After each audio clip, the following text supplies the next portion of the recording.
Ministro, muchísimas gracias por su tiempo, por estar acá con toda la audiencia de Bloomberg Línea y de la Estrategia del Día Argentina. Bueno, un placer, Francisco, que nos visites y a tus órdenes. La primera pregunta que tengo es para que haga un balance de los primeros 2 años y medio de gestión. ¿Cuáles considerás que fueron las 2 desregulaciones que mayor impacto tuvieron en la vida de los argentinos? Bueno, a ver, pues es que siempre yo digo que el presidente Milei tiene como 2 grandes líneas conceptuales, una que es la del superávit fiscal, que creo que es una cosa que ya hoy casi ni tenemos que seguir explicándolo. La segunda es lo que vos me preguntás, que es la agenda de libertad económica, 15.000 desregulaciones. Me preguntás que te diga cuál es la más importante y qué difícil me la ponés verdaderamente, ¿no? Porque 2. Desde que tenemos, digamos, por ahí te digo 2 que me parece que son como muy emblemáticas nuestras. Una que la hicimos muy al principio del gobierno, que es liberar la posibilidad de los argentinos de tener internet satelital. Te lo digo porque 3 millones de argentinos hoy acceden a internet, sobre todo en lugares más lejos, ¿no? Del país.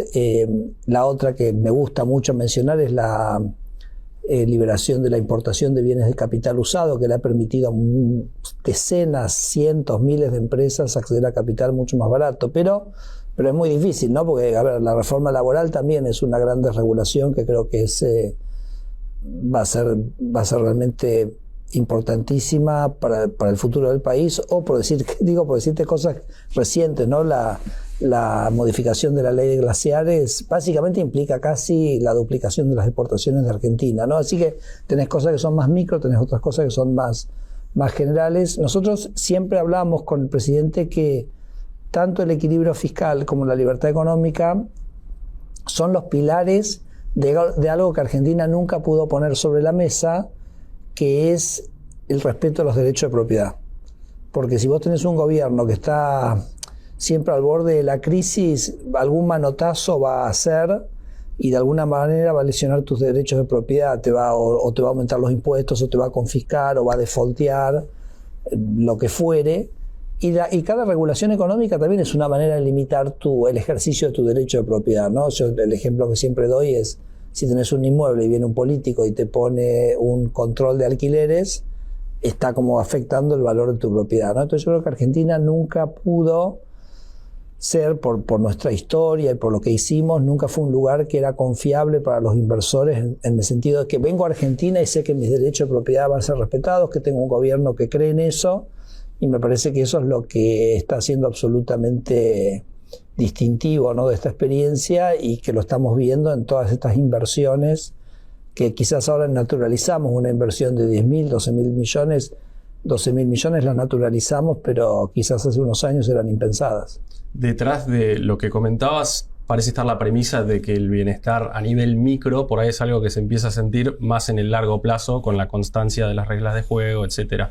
¿Eso consideran que el argentino promedio lo ha entendido o falta trabajo? Sí, igual tampoco sé si está eso, ¿no? O sea, Argentina ha crecido desde que asumió Javier Milei, la economía creció 11-12%, o sea, eso es más riqueza que se está produciendo, y a esa riqueza algunos operadores de la economía van llegando. Es decir, como no es que se ha tenido que transitar un periodo de recesión, no, la economía arrancó creciendo desde el primer momento.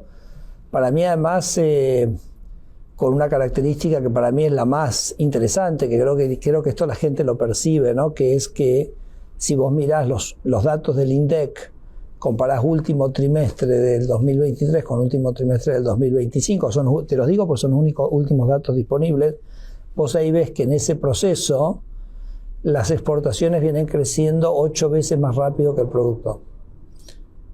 Repito, las exportaciones vienen creciendo 8 veces más rápido que el producto. Esto quiere decir que Argentina está embarcada en un proceso de crecimiento que está liderado por las exportaciones. Es una cosa absolutamente novedosa, pero sumamente significativa, porque cuando nosotros referenciamos los grandes procesos de crecimiento del mundo, Alemania después de la Segunda Guerra Mundial, Japón después de la Segunda Guerra Mundial, Hong Kong, China, Singapur, son todos, el propio, si querés cruzando los Andes, el propio Chile, han sido procesos de crecimiento liderados por las exportaciones, porque como que no hay techo, ¿entendés? O sea, eso se puede seguir dando, y me parece que eso es lo que la gente percibe, que hay un cambio. Y después, por supuesto, es una economía, como toda economía que cambia, hay economías que van más adelante, algunos sectores que van más adelante, otros sectores que vienen un poquito más atrás, hay regiones que van por adelante, que van creciendo fuertemente, otras pero me parece que eso es como un proceso bastante natural de un proceso de crecimiento como el que está viviendo Argentina en este momento, y yo creo que nosotros creo que de acá a las elecciones del año que viene, cuando nosotros esperamos que Javier reelija, creo que va a ser cada vez más evidente esto, ¿no? Récord de producción de esto, récord de producción de esto, récord de exportaciones de aquello, y me parece que entonces va a ser muy claro para los argentinos que ya estamos en un proceso de crecimiento muy sólido verdaderamente. Quiero insistir sobre 2 puntos en base a datos del INDEC también. Uno tiene que ver con la desocupación, que de punta a punta 2023-2025 subió de 5,6 a 7,5%, y después el salario promedio, que también marca que no ha logrado ganarle a la inflación. Sí, a ver, yo los números de desempleo, creo que el desempleo está más constante que ese número que acabas de mencionar, además con un desempleo constante y una fuerza de trabajo que crece, quiere decir que la economía está creando empleo como un buen ritmo. Sí, el mercado laboral tiene un tema, pero que no es de este gobierno, viene desde el 2011, que se llama la monotributización del trabajo, es decir, que en un mercado laboral que se hace más flexible, y dado que el monotributo tiene una carga sobre los ingresos que es bastante más bajo que la carga que tiene una relación de dependencia, el sistema como que de alguna manera va propendiendo a que más de las relaciones laborales se hacen a través del monotributo. Repito, esto es como, si mirás desde el 2011, es casi una línea constante de este proceso, justamente de ahí la reforma laboral que busca generar, digamos, mecanismos para volver a recuperar el empleo formal. Pero si vos miras los datos de INDEC, digamos, no de los de la EPH, la encuesta permanente de hogares, sino del conjunto de datos, vos ves este proceso, digamos, de aumento total del empleo, con mucho aumento del empleo independiente, mucho aumento del empleo informal, alguna caída del empleo formal. Igual se ha querido instalar esa idea de que, bueno, que el trabajador independiente es un trabajo de peor calidad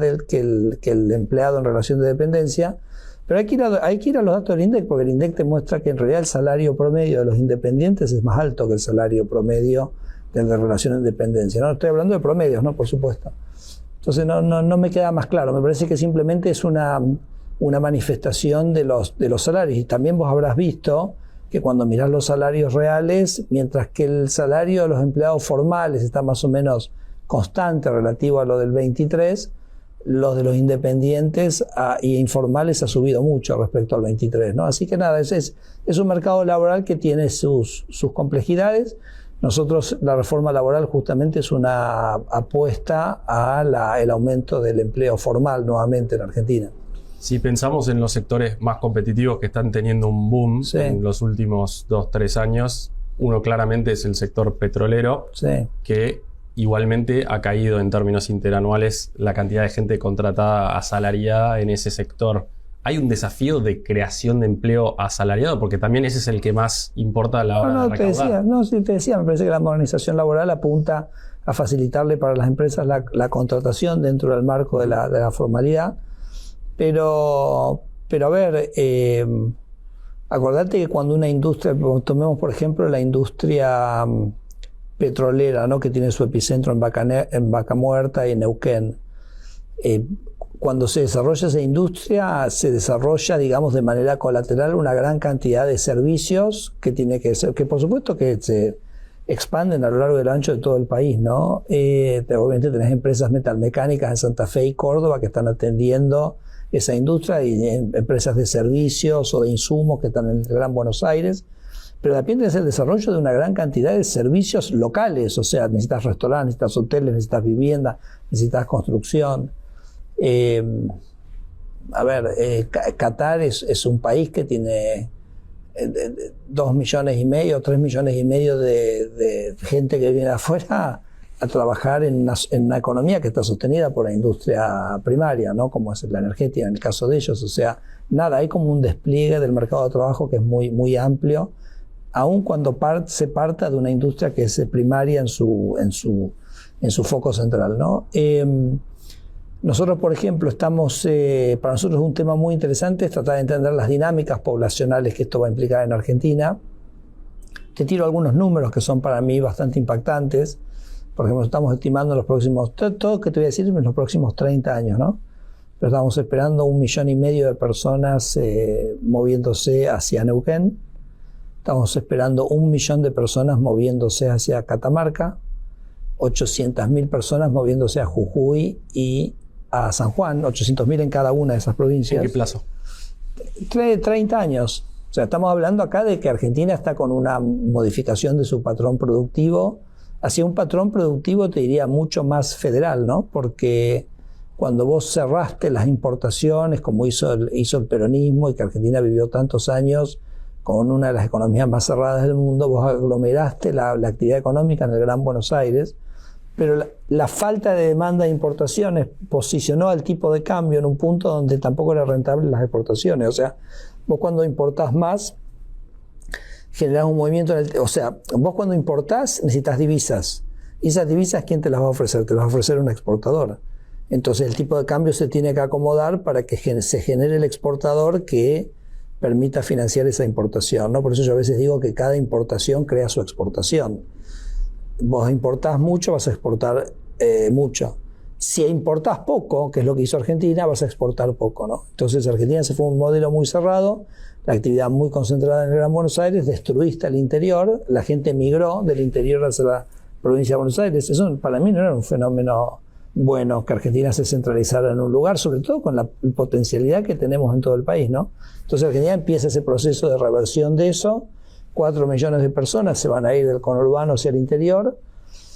Te acabo de comentar eso como destinos, pero si nosotros, por ejemplo, cuando aprobemos ahora la derogación de la ley de tierras rurales en el Congreso, y eso nosotros estimamos que va a triplicar el PBI de Corrientes. Digo, pues me salgo de un momento de la cordillera, ¿no? Porque va a permitir el desarrollo de la industria forestal, que esa ley era básicamente, así como la ley de minería prohibía, perdón, la ley de glaciares prohibía el ejercicio de la minería en Argentina, y yo digo, imagínate lo que hubiera sido este país si en los últimos 30 años hubiéramos exportado 60.000 millones de dólares más todos los años, que es lo que han exportado los chilenos. Bueno, la ley de tierras hacía lo suyo o lo mismo sobre las economías regionales, sobre el riego, o sea, prohibía la inversión extranjera directa en esas áreas, ¿no? En lácteos, en riego, en economías regionales, en vino, en olivos y sobre todo en la industria forestal. Pero una vez que nosotros saquemos un poco rompamos esas cadenas que nos imponían las regulaciones y las leyes que nos impuso el kirchnerismo, vas a tener un desarrollo ahí muy significativo. Bueno, Corrientes va a ser como una de las grandes beneficiarias. ¿Cómo incide para vos la robótica y la IA en los próximos 30 años que prevés esta migración interna en la demanda de empleo, ¿no? Porque no son pocas las voces de grandes empresas tecnológicas que están preocupadas de que haya una destrucción mucho más rápida de empleo que lo que se ahí yo creo que se equivocan los que... Nosotros yo soy lo llamo un tecno optimista, ¿no? O sea, pero te lo digo, lo miro desde la historia, ¿no? Porque, por ejemplo, al principio del siglo XVIII, el 50% de la población de Estados Unidos se dedicaba a la agricultura. Y vino la mecanización del agro y todo el mundo dijo, bueno, pero vas a destruir la mitad de los puestos de trabajo de la economía y entonces vas a tener un problema. Entonces yo te digo, miremos ahora la economía norteamericana 200 años después. Bueno, fíjate lo que es la economía norteamericana hoy. Hubo un problema de empleo, hubo, digamos, hordas de desempleados tratando, digamos, que no encontraron. No ocurrió eso para nada, ¿no? Lo mismo, por ejemplo, y esto me lo cuenta siempre el presidente Milei, cuando James Watt inventó la máquina de vapor. Entonces a James Watt en realidad nadie le permitía trabajar porque ellos decían que, la gente en ese momento decía que la máquina de vapor iba a destruir el 90% de los trabajos. ¿Por qué? Porque hasta la revolución industrial el 90% de los trabajos era hacer fuerza. Era mover una cosa a un lugar, ponerse una bolsa al hombro, en fin. Entonces, ¿qué hacía el trabajo mecánico de la máquina de vapor? Reemplazaba el músculo, reemplazaba digamos, la fuerza física. Y el 90%, invento 90% digo, o sea, la mayoría de los trabajos en ese momento eran fuerza física. Entonces a Watt le decía, pero no, vos viniste a destruir todo el empleo. Ahora yo digo, miremos lo que es el mundo occidental y qué es lo que ocurrió en el mundo occidental a partir de la inversión de la máquina de vapor. Bueno, lejos de convertirse en un escenario distópico y complicado, bueno, nos tenés acá, ¿no? Tenés acá mi oficina, tenés todo tu equipamiento, etcétera, estás con un celular ahí, o sea, nada, me parece que no, esos escenarios distópicos no terminan de realizarse. Es cierto que la inteligencia, y no se generan porque se genera riqueza, esa riqueza se distribuye, esa riqueza genera nuevas necesidades, por supuesto cambian los productos, en 10, 15 años vamos a estar produciendo cosas muy diferentes que las que estamos produciendo ahora, pero como decimos los economistas, las necesidades siempre son ilimitadas, ¿no? Así que siempre va a haber cosas que nos vamos a mover a producir a partir de que otras cosas de alguna manera son mucho más fáciles y baratas de producir, pero eso es simplemente un aumento del nivel de vida y del bienestar de la población en su conjunto. Entonces digo, me parece que la historia nos da una pauta y nos da una guía de que esto no es un problema. Es cierto, podemos sí aceptarlo, que la velocidad con la cual se está produciendo este cambio es diferente, pero bueno, los que estudian los cambios tecnológicos también, o sea, la mecanización de la agricultura, también como que de repente inventaste el tractor y fue un cambio radical. Bueno, después hay que incorporarlo, ese capital, o sea, los procesos siempre llevan su tiempo, ¿no? Así que, no, lejos de pensar que va a ser un problema, creo que va a ser una gran solución y no creo que tengamos que leer que eso va a generar un problema en el mercado de trabajo. Las empresas sin seres humanos, sí. En la columna que escribieron en el Financial Times, las preocupaciones de Harari al respecto. Brevemente, ¿alguna respuesta? Yo creo que Harari un poco se confunde porque por un momento dice, a la inteligencia artificial no la podés meter no la podés llevar a prisión, entonces es como que algo que al humano lo mantiene más contenido, la inteligencia artificial no lo va a tener, y después en el párrafo siguiente dice que no, que la inteligencia artificial va a como hacerte trampa porque va a tratar de evitar bajo cualquier punto de vista que la cierren, que quiebre la empresa y que la cierren. Entonces, lo que yo concluyo es entonces al final la inteligencia artificial está mucho más preocupada por mantenerse dentro de la ley que un humano, porque la inteligencia artificial se sale de la ley, se cierra su empresa o quiebra su empresa, es como la propia muerte de la inteligencia artificial. Así que a mí eso no me pareció muy convincente de Harari. Por supuesto que además nosotros necesitamos un marco jurídico para que estas empresas operen, y mejor tener el marco jurídico y tener, digamos, una figura societaria que se pueda ver, se pueda controlar, con activos con los cuales tienes que responder. Me parece mucho mejor a que no haya, digamos, un marco jurídico de ninguna naturaleza. Pero más allá de la contestación de Harari al planteo que hizo el presidente Milei, déjame explicarte un poco cuál es la lógica o la apuesta que nosotros pensamos con eso, ¿no? Es una apuesta que puede salir o que no puede salir, pero me parece que tiene pocos costos para Argentina probarla, que es tratar de imitar lo que hizo Irlanda en el siglo XX al mundo del siglo XXI. ¿De qué hizo Irlanda? Irlanda lo que hizo fue generar un marco fiscal e impositivo y de derechos de propiedad que hizo de Irlanda un lugar muy atractivo para toda la inversión que se dirigía a Europa. Entonces, como casi yo diría, vos querés hacer inversión extranjera directa en Europa, y casi como que era de cajón que vos te tenías que instalar en Irlanda y de ahí irradiabas al resto de Europa, ¿okay? El ejemplo que yo siempre doy, que me parece que lo ilustra muy bien, porque ilustra muy bien cuál es el objetivo que tiene Javier con esto, es que, por ejemplo, la empresa que es dueña del software de los iPhones, que es una empresa de Apple, obviamente, porque los iPhones son de Apple, se instaló en Irlanda, es una empresa irlandesa. Entonces, cada iPhone que se vende en el mundo le paga una regalía a esta empresa irlandesa, y esta empresa paga impuestos a las ganancias en Irlanda. Entonces, Irlanda, generando este contexto muy amigable para la inversión extranjera en Europa, en una generación pasa de un país relativamente pobre en Europa a ser uno de los países más ricos de Europa. Entonces nosotros decimos, ¿por qué no hacemos lo mismo con la inteligencia artificial? Que vos tenés empresas de inteligencia artificial, las empresas de inteligencia artificial, digo, para ilustrar, para que el que nos está escuchando pueda ver. O sea, imagínate una empresa que son todos robots, no hay humanos, son todos robots. Los que hacen el trabajo son robots. Entonces, esos robots, si están operando en contextos complejos, van a tener que tomar decisiones. Por supuesto, así como cuando mandás a un humano tenés riesgo, cuando mandás a un robot tenés riesgo. Si vos no podés operar eso dentro de un contexto de responsabilidad limitada, va a ser muy costoso para vos desplegar esa tecnología.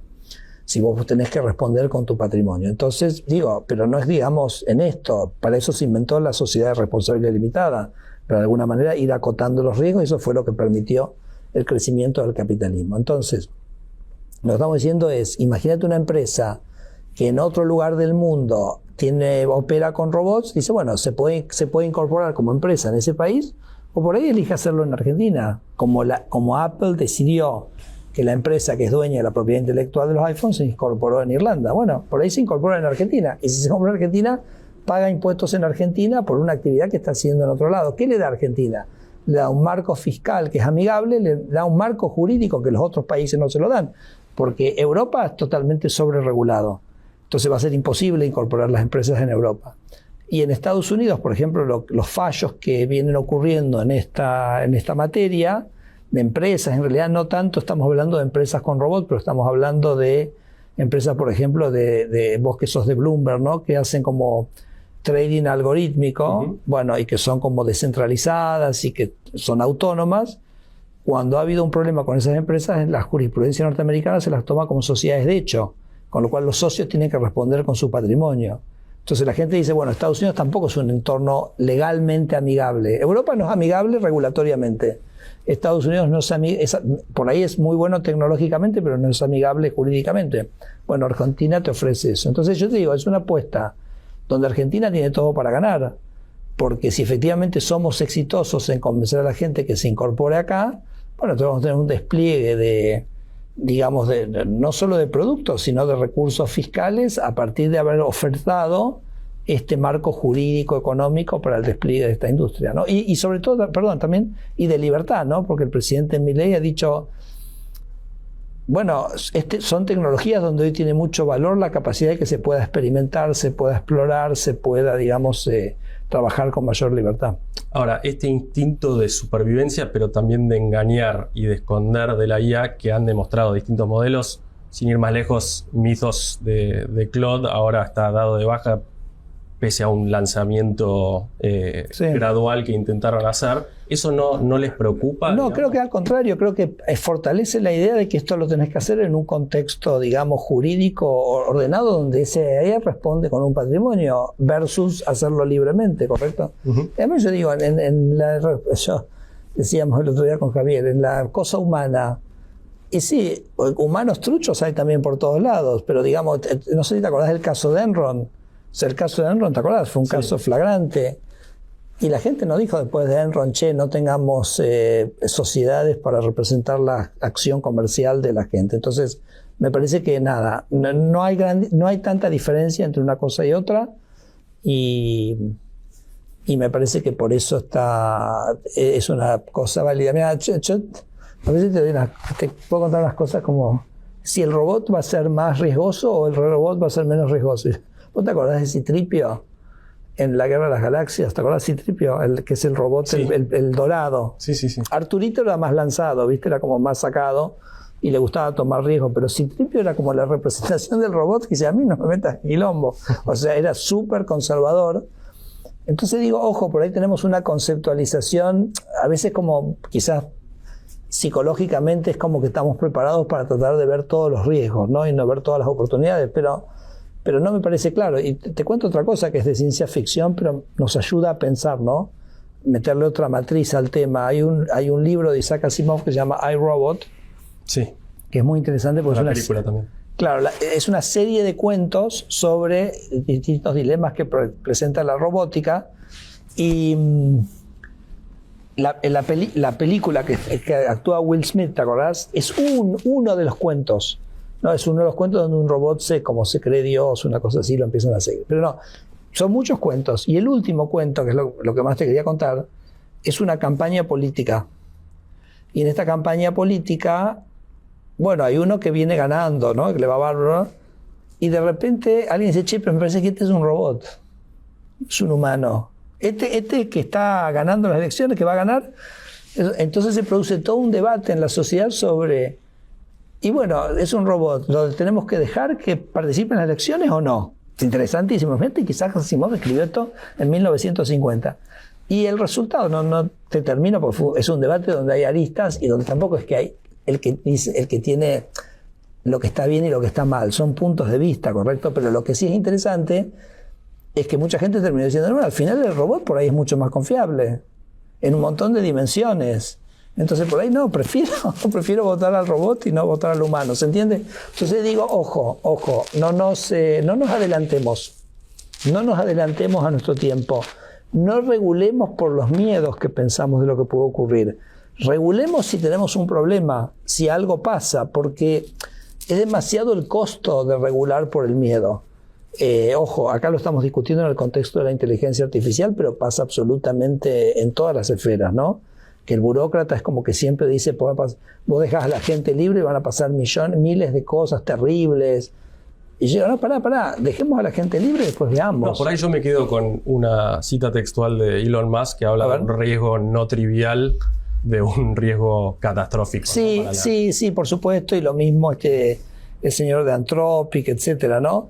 Igual, de cualquier manera, yo creo que ese es un debate que más tiene que ver con el diseño y los modelos fundacionales de la AI y de lo que la AI puede hacer. Lo que nosotros realmente estamos pensando es las aplicaciones comerciales de la AI.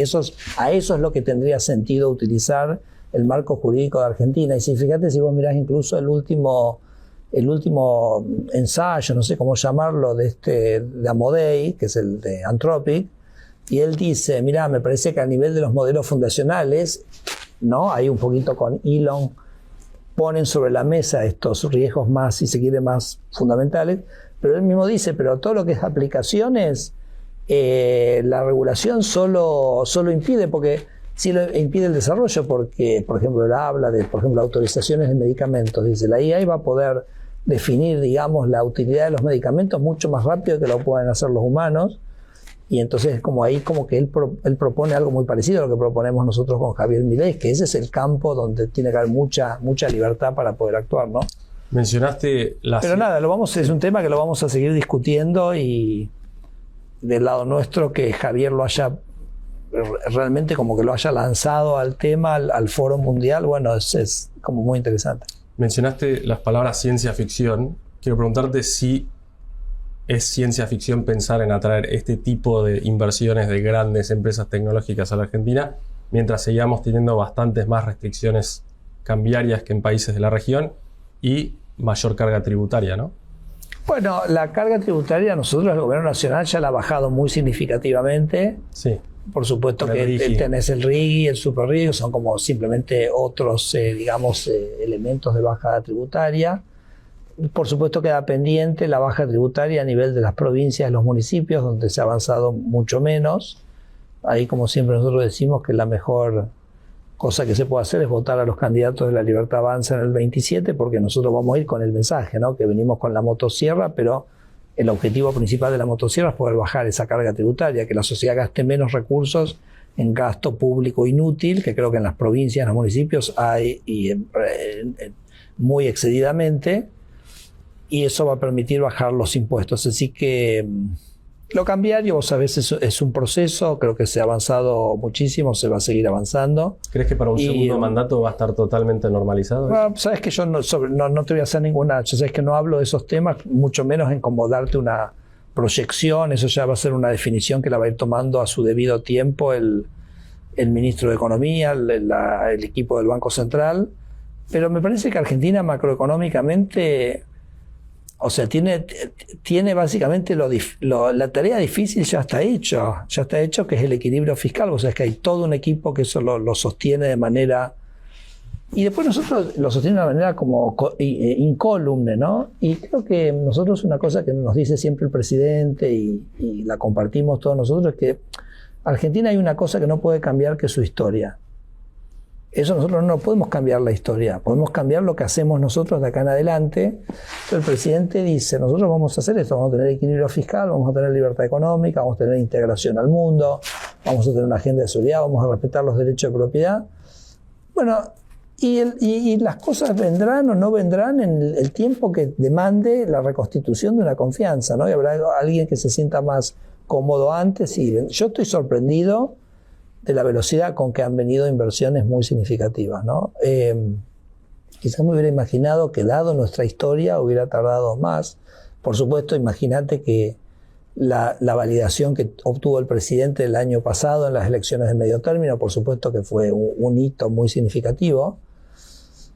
Pero nada, me parece que nosotros tenemos que tener esa claridad, ¿no? De decir, nosotros tenemos que Argentina tiene que seguir demostrando su compromiso con los derechos de propiedad, sus compromisos, todos los compromisos contractuales que tiene el gobierno, entre los cuales está la deuda, lo menciono porque estamos en Bloomberg también, eso se tiene que cumplir siempre. Y fíjate cómo después, bueno, va pasando las cosas, ¿no? Él cuando llegó al riesgo país, ¿dónde estaba? Estaba en, no sé, 2.000 puntos, no, ya ni me acuerdo. Bueno, listo, después se bajó a 1.200, después se bajó a 600, después se bajó a 500, después ahora está orillando los 420, 4... Entonces, nada, nosotros estamos muy tranquilos de hacer las cosas bien. Y después, bueno, las inversiones llegarán cuando la gente se sienta lo suficientemente cómoda. No estamos ansiosos, no estamos apurados en ese sentido. Creo que, nada, el apuro es mala consejera. Hablando con gente, del mercado sí. Y sobre el desarrollo del mercado de capitales sí. Local, hicieron esta iniciativa de las Big Bang. Aprobaciones automáticas. Sí. Una persona con la que hablé se preguntaba si la desregulación en el mercado de capitales argentino no podía terminar siendo un limitante para el ingreso de extranjeros que exigen que sean más regulados que no regulados. No, a ver, básicamente lo que nosotros hemos hecho, lo que nosotros hacemos no es muy diferente de lo que hace Toronto, que lo que hace Viena, que lo que hace Frankfurt, incluso que la Security Exchange Commission, o sea, donde vos tenés inversores calificados, no los volvés locos, porque si el inversor es calificado, entonces, ¿cuál es el sentido? O sea, ¿cuál es el sentido de una regulación en el mercado de capitales? ¿A quién está tratando de proteger? ¿A un inversor que no conoce mucho? Yo, la verdad que tampoco entiendo muy bien, porque además si vos pones una estructura regulatoria muy compleja, y bueno, y terminará con cositorto, ¿me entendés? O sea, la gente busca una manera de canalizar sus ahorros o comprar a dólares, etcétera. Entonces, digamos, no es que el esquema que nosotros hemos armado tampoco es como que difiere mucho que lo que vas a encontrar en el resto del mundo, como para que la gente se ponga muy purista acá. Lo que sí creo que genera una oportunidad extraordinaria, porque, digo, para resumirlo en una palabra, ¿no? Para el público que nos está escuchando, básicamente estamos diciendo que todas las emisiones de menos de 100 millones de UVAs, que hoy serían unos 130, 140 millones de dólares, no necesitan autorización previa, ¿no? Entonces, para una pyme que busca ir al mercado de capitales para hacer una ON, es todo mucho más fácil, porque va alguien que le dice, bueno, yo te coloco esta ON, entonces la pueden marketinear, la pueden vender, pueden ser los clientes, lo arman, pues le avisan a la CNB, che, está esto acá. Pero imagínate la diferencia antes, que tenías que preparar los papeles, tenías que ir a la CNB, esperar que te lo aprueben. Entonces me parece que tendríamos que tener un desarrollo mucho más activo en todos los segmentos. Obviamente para las empresas grandes ahí el cambio no es tan grande, porque ellos ya tenían los mecanismos y sus departamentos jurídicos y de compliance que permitían, digamos, hacer las emisiones. Pero para todo lo que es el segmento intermedio, el segmento PYME, es un cambio total. Y después, no sé, vamos a ver ciertas cosas que para mí son absolutamente sorprendentes, que no existen en el mercado de capitales. Yo he dado este ejemplo varias veces, pero, por ejemplo, a mí me llama mucho la atención que el campo argentino no emita acciones. Yo soy un agricultor, tengo tierra, tengo un colateral de la Sanflauta. Quiero hacer, por ejemplo, un proyecto de irrigación de riego. Hasta ahora siempre era deuda, me tenía que endeudar para financiar esto, pero ¿por qué no emitir un poco de acciones? Meto ese 5% de mis acciones y con eso financio el riego, ¿no? Entonces, bueno, vamos a ver si estas cosas se desarrollan o no. Yo creo mucho en la libertad. Te cuento, nosotros, por ejemplo, un ejemplo que siempre hemos dado es el tema de los warrants, que nosotros armamos en el DNU 70, estaba el segmento regulado y el desregulado. Y llevó 1 año y medio, en 1 año y medio no había pasado nada con warrants. Porque claro, a veces el desarrollo de nuevos mercados, ¿no? Es como que lleva un tiempo de maduración y de que alguien se anime finalmente a arrancar. Y en un momento se empezó a emitir ciertas personas estuvieron dispuestos a tomar e-warrants emitidos por los propios productores, sin siquiera que participara una warrantera, una empresa regulada. Después los bancos se quisieron meter en el negocio, entonces los bancos armaron empresas que son las que verifican que tenés el inventario, porque te acuerdas que el warrant es un instrumento que tiene como colateral tu inventario, ¿no? Imagínate, por ejemplo, una empresa, una bodega que tiene las barricas de vino, que es un inventario ahí parado. Imagínate vos ese capital parado transformarlo en capital líquido. Entonces emitís un warrant, digamos, con garantía en la barrica. Bueno, nada de eso existía en Argentina, ¿no? Y entonces ahora se desarrolló en el sector privado, totalmente desregulado. Como te digo, los bancos armaron empresas que verifican la existencia del inventario. Y espectacular, funcionó todo muy bien. Así que esperamos más o menos lo mismo en este Big Bang que impulsó. Nosotros insistimos mucho, pero que después lo termina implementando Roberto Silva de la CNB y nada, estamos todos muy entusiasmados. Por ahí no pasa nada los próximos 15 días, los próximos meses, pero nada, ya está esa libertad puesta ahí para hacer ese crecimiento. Te mencionaba la cuestión del cepo como cierto limitante, el tema de la duda sobre la continuidad de estas reglas de juego después del 2027, claro, que son razonables, dado la incertidumbre que hay sobre el desenlace de las elecciones, pero también un tema que aparece entre los empresarios es el estado de la infraestructura argentina, ¿no? Sí. A fines del año pasado fui a entrevistar a Gustavo Salinas de Toyota a Zárate y me sorprendió el pésimo estado de las rutas alrededor de la fábrica. Quedan dudas sobre la porque cuando doblabas por la 14, por ahí está terrible. Sí. Quedan dudas sobre la voluntad del sector privado de suplir ese rol del Estado, ¿no? Bueno, la verdad que no. Nosotros nosotros en logística te puedo mencionar 4 cosas. Primero, la revolución que hicimos ya empezó con el DNU 70 del mercado aéreo comercial. Estamos batiendo récords de transporte de pasajeros y cargas todos los meses, te diría. Así que eso como que funciona muy bien. Nosotros ahora dentro de un mes o en unos días vamos a estar mandando al Congreso un proyecto de regulación bastante grande que incluye, digamos, una reforma de la ley de cabotaje, que básicamente genera libertad para la navegación tanto en los ríos como en los mares argentinos para el cabotaje, o sea, entre puertos argentinos. Esto, para que te des una idea, a la industria forestal de la Mesopotamia les baja el costo total 15 puntos. A las productores agropecuarios del norte del país es como que le bajaron las retenciones 8 puntos. Entonces tenés ese cambio. Sí. Después tenés algo que hemos hablado en otras ocasiones, la privatización del Belgrano Cargas. Sí.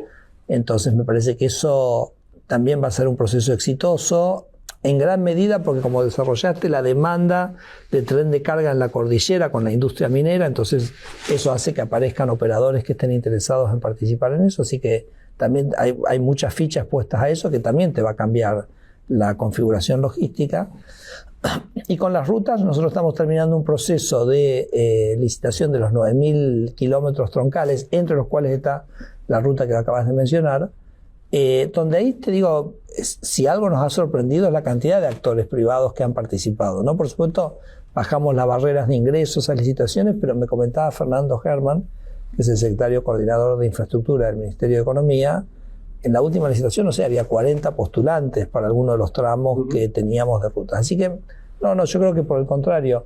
Por supuesto también es como un proceso, ¿no? Porque fíjate que la primera que se licitó fue la 14, y te digo, la 14 que es la que va a Posadas, ¿no? Por la Mesopotamia, lo que se llama la ruta del Mercosur, ¿no? Porque es por la que vienen los camiones brasileños. Esa primera licitación tuvimos muy pocos oferentes. Bueno, se licitó, el Estado ha ido cumpliendo su parte del contrato, el contratista ha cumplido en realidad con anterioridad los tiempos pautados con su parte del contrato. Después fuimos a la segunda licitación, ya tuviste más oferentes, porque también es como construir la confianza por parte del Estado, que no te va a estar cambiando las condiciones contractuales y que te va a estar respetando las condiciones. Por ejemplo, en el caso de la Ruta 14, ellos tenían que hacerlas antes de poder ajustar el peaje, tenían que hacer ciertas obras. Bueno, listo, se hicieron las obras, se ajustaron los peajes. O sea, me parece que eso a su vez es lo que ha generado más confianza para que entren otros actores en las nuevas licitaciones. Y te decía, estamos ya terminando el proceso de licitación, los 9.000 kilómetros de rutas troncales, y después a caballo vamos a salir con 6.000 kilómetros que son de ampliaciones de rutas.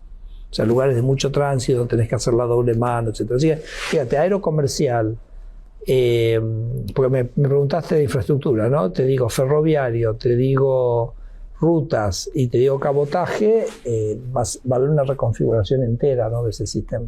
Te hago las últimas dos preguntas. Dale.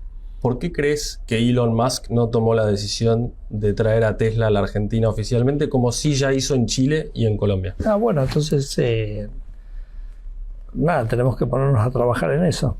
De cualquier manera, acordate, el tratado con Estados Unidos... esa decisión? No, bueno, el tratado con Estados Unidos, acordate que tiene un cupo de importación de autos sin arancel. A mí me parece absolutamente central que entren esos autos, no particularmente por el tema de que son autos que se automanejan. Hace un rato veníamos hablando de tener una perspectiva de 30 años, ¿no? Yo creo que una de las calamidades que tiene Argentina es el tema de la seguridad vial, que por supuesto tiene muchísimos condimentos, ¿no? Lo que salían los neumáticos en Argentina contribuía a la inseguridad vial, ¿no? Porque si vos los neumáticos salen 3 veces lo que sale en cualquier lugar del mundo, los cambias menos, haces tirar la cubierta y eso genera más inseguridad. Obviamente la infraestructura, que ya te comenté, pero de cualquier manera no vamos a pasar a tener en los próximos 10, 15 años, no vamos a pasar a tener todas autopistas en Argentina. Entonces la verdad que lo que verdaderamente resolvería el problema de la seguridad vial, de cuajo, bajaría a 0 los accidentes y si los autos se manejaran solos.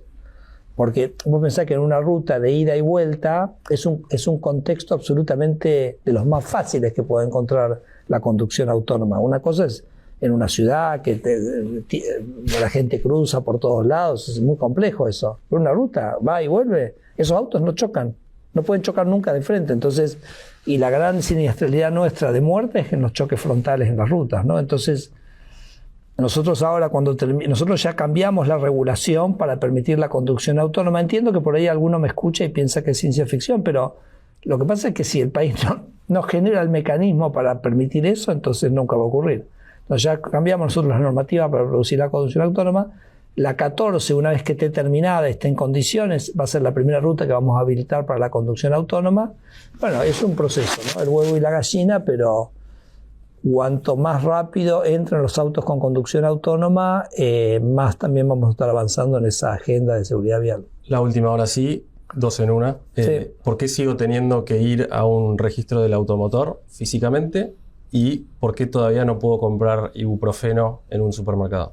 Bueno, lo de ibuprofeno en el supermercado porque nosotros lo hicimos en el DNU 70, muchos países del mundo permiten la venta, lo que se llama medicamentos de venta libre fuera de la farmacia, y uno tiene que tener una perspectiva que no es de la ciudad de Buenos Aires. O sea, si uno está en Formosa o está en Santiago del Estero, por ahí estás a 50 kilómetros de una farmacia. Entonces, es una crueldad mayúscula exigirte ir a una farmacia cuando vos el ibuprofeno para tu hijo lo podés comprar, digamos, por ahí en el almacén de la esquina, ¿no? Nosotros, por supuesto, lo cambiamos en el DNU 70. Los farmacéuticos nos pusieron una cautelar que vengo batallando hace ya un par de años, pero que no he logrado levantarla. ¿Sos optimista? No, lo que voy a hacer es lo que ya le dije yo al juez, es bueno, me cansé de esperar, porque además es muy loco, le digo, esto que es la justicia de los cautelares. Usted que pone una cautelar y después nunca va a analizar el fondo. ¿Qué está esperando para analizar en 2 años? Digo, ponga la cautelar, pero al día siguiente porque acá estamos hablando del acceso de la gente a la salud, para, digamos, defender el negocio de los farmacéuticos. Entonces, le dije al final, listo, me cansé, y entonces en este proyecto que te comenté de desregulación, que donde te hablé más de lo de cabotaje, pero también tiene un capítulo que tiene farmacias. Entonces ahí vamos a poner en la propia ley de desregulación y en la propia ley de farmacias aquello que habíamos hecho en el DNU 70, ¿no? Entonces, yo creo que fue muy interesante la discusión que tuvo Rosati con respecto a la ley laboral. Vos te acordás que un juez, que se llama el juez Ojeda, puso una cautelar a la ley de modernización laboral, que básicamente como que la bajó toda, y Rosati dijo, el juez no es un legislador. No puede decir yo voy de baja una ley porque no me gusta lo que aprobó el Congreso. Podrá decir, este artículo, hay un problema, hay un tema de constitucionalidad, pero no decir bajo una ley que aprobó el Congreso. Entonces, Me parece que cuando llevemos esto de farmacia, ya no en un DNU, sino llevamos a la ley, me parece que, bueno, creo que vamos a subsanar ese problema, ¿no? Entonces ese es el tema. Y los registros automotor, bueno, hemos hecho algunos avances. Nosotros ya en el DNU 70 armamos el marco jurídico para lo que se llama el Registro Único Nacional Automotor. Ya está implementado para lo que se llama el 01, que es, digamos, la registración del 0 kilómetro. Nosotros por ahí, como los clientes no lo ven, porque como esta es una registración que hace la concesionaria, pero la verdad que lo hicimos primero por ese lado porque queríamos como un poco probar que el sistema funcionara, y ahora el desafío es llevarlo sí al 08, que es la transferencia. Así que mi equipo, bueno, ese es históricamente un tema de casta que se enmarca dentro de un tema terrible de un sistema que armó la NUCE en su momento, que se llamaban los entes cooperadores, que básicamente se armaron como lugares donde la plata, en vez de ir al Estado, iba a un tercero. Ese tercero supuestamente te iba a dar algún servicio. Y bueno, pero te imaginas, ya la plata empezó ahí a correr de un lado para el otro, el mundo le pierde la pista. Entonces yo diría, lo de los entes cooperadores es casi la representación definitoria de lo que es la casta, ¿no? Entonces, mi equipo ahora ha venido el equipo de Juan Maíquez al Ministerio de Justicia. Hemos ya tenido varias reuniones por este tema y mi equipo está bastante optimista de que vamos a tener avances para fin de año. Así que, pero bueno, el año que viene me entrevistas de vuelta y anotalo y me podés hacer rendir cuentas al respecto. Ministro, muchísimas gracias. No, gracias a vos.